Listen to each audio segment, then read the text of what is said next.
Photosynthesis या प्रकाश संश्लेषण नाम तो हम सबने स्कूल में सुना है ना, कि पौधे सूरज की रोशनी से अपना खाना बनाते हैं। पर क्या कहानी बस इतनी ही है? नहीं, बिल्कुल नहीं। सच तो यह है कि इसकी असली कहानी कहीं ज्यादा बड़ी और सच कहूं तो हैरान कर देने वाली है। चलिए एक सवाल से ही शुरू करते हैं।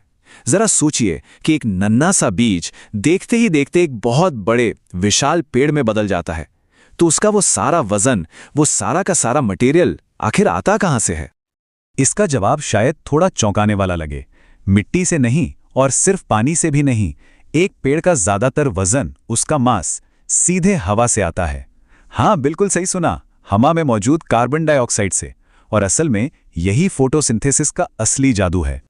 तो चलिए इसी जादू की गहराई में उतरते हैं। यह समझना बहुत जरूरी है कि फोटोसिंथेसिस सिर्फ पौधों को जिंदा रखने के लिए नहीं है, ये तो पूरे ग्रह को जिंदा रखता है।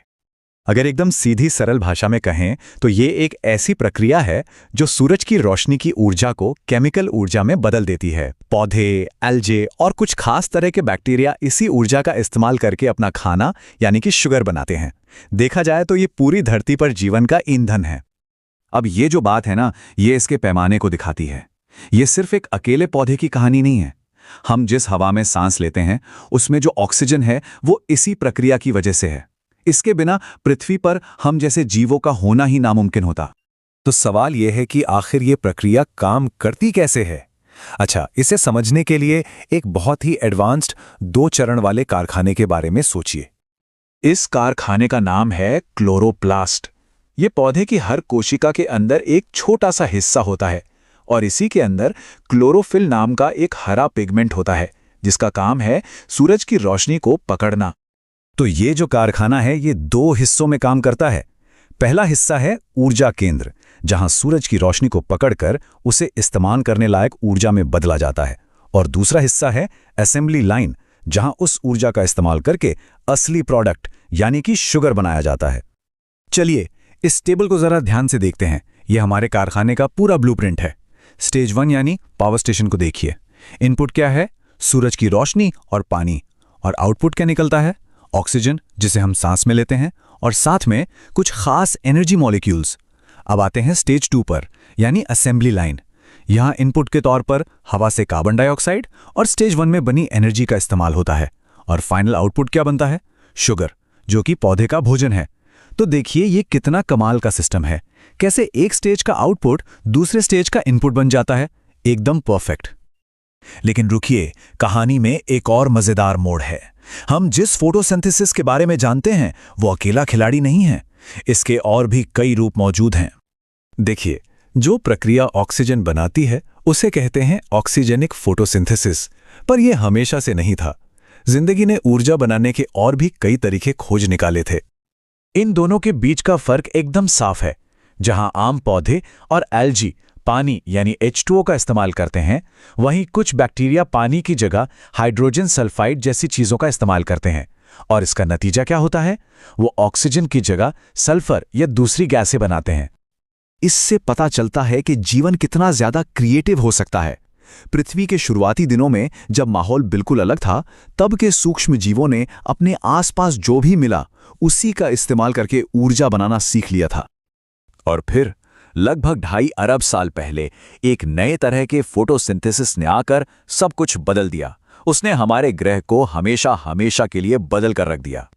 ये टाइमलाइन हमारे ग्रह के इतिहास की सबसे बड़ी घटनाओं में से एक को दिखाती है। देखिए, 3.5 अरब साल पहले सिर्फ बिना ऑक्सीजन वाला फोटोसिंथेसिस था।